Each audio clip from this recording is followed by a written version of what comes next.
Hi folks, how's it going? My name is Jeff Kuchak. I also carve under the name Storm Spoons. You can find me on Instagram and Facebook under that name. Also, my Etsy shop is Storm Spoons too. Storm Spoons is because I use only storm damaged wood with the stuff that I carve. Hurricane Sandy left us a lot of destruction in her path, and so from that event I started carving and just kind of kept with the whole theme of using wood that was damaged instead of cutting down perfectly good trees that are trying to regenerate the forest. There's enough invasives out there that I really feel strongly about that. So today, this is video number 2. It is going to be about setting the mandrel in your bowl blank. So if you're turning on a spring pole lathe and you didn't see my first video on the chainsaw techniques, please just go watch that so then you know how I got to where I'm at. So using my bowl blank, now there's a trick here. The reason why I did kind of that flat surface there is so that when I set this down, I can definitely find where the middle is and I can drill right into that. So when I'm drilling, I'm using a flat bit, Forstner bit, smooth bore, 1.25 inches. And the reason why I'm using an 1.25 inches is because I'm using 1.25 inches hardwood dowel. So this happens to be oak. I also use the poplar ones that are in there too.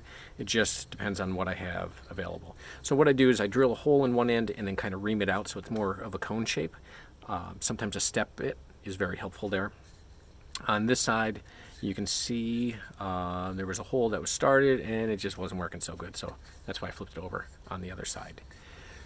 The green tape, that is because sometimes when you use these a whole bunch, you compress the fibers so much around the edge that it's a little loose.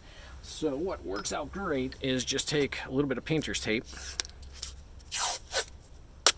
and if it's loose, all I do is wrap one thing right around there, and that way when it's in there it is sturdy and it's not moving. So let me kind of change the camera a little bit and I'll show you how I set these in. Alright folks, so what I try to do when I'm setting these up is I kind of have that flat spot there and I have those flat edges there, and I set it in between my feet and I just try to level it the best that I can, and then I take my bit, which the center point goes to that center point right inside here where we had that from the first step when we were marking out our bowl blanks. And then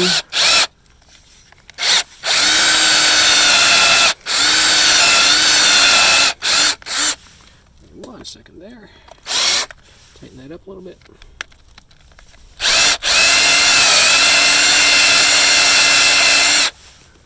This aspen isn't cutting like it normally does. It's getting all bogged up in there. Just kind of keep going.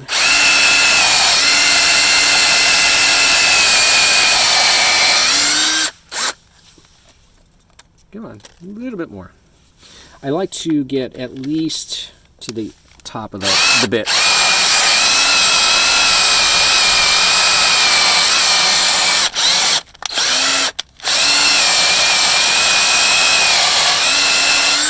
There we go.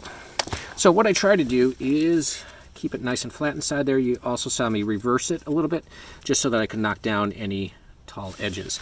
Then what I do is I set that up so it's right in the middle.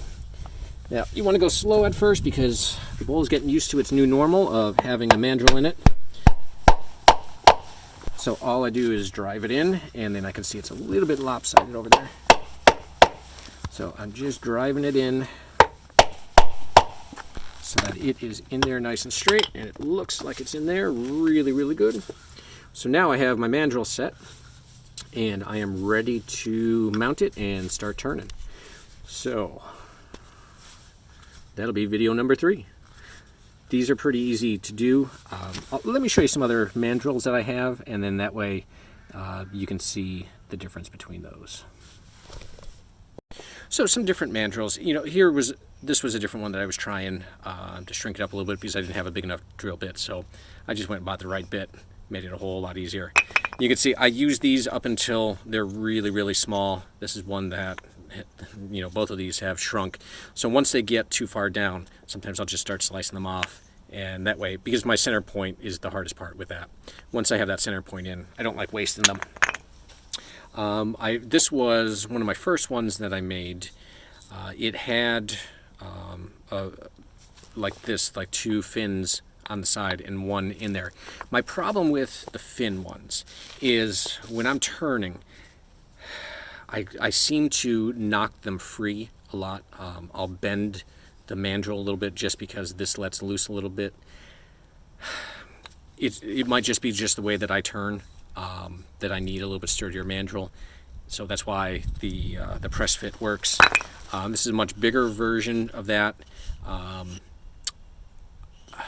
I don't have a big enough Forstner bit to put something like that in there, but the gearing with these, I found like the 1.25 inch is good for like small bowls and plates. It really lets you like kind of whip around with that. You know, this was another one that I tried doing where I tried gluing a mandrel in there for a press fit from one that I already had made. It didn't work so well. It was a little lopsided. But this is my large bowl mandrel. You can see the fins on these. They kind of come out and they're kind of sharpened on both sides, and they come down. Here's the side view. Here's that, and then there's the profile with that. They're not too long. They just sit right inside there, and I also have a place in this one for another nail, because once you have that center point, that's a lot of the problem, is getting it in there.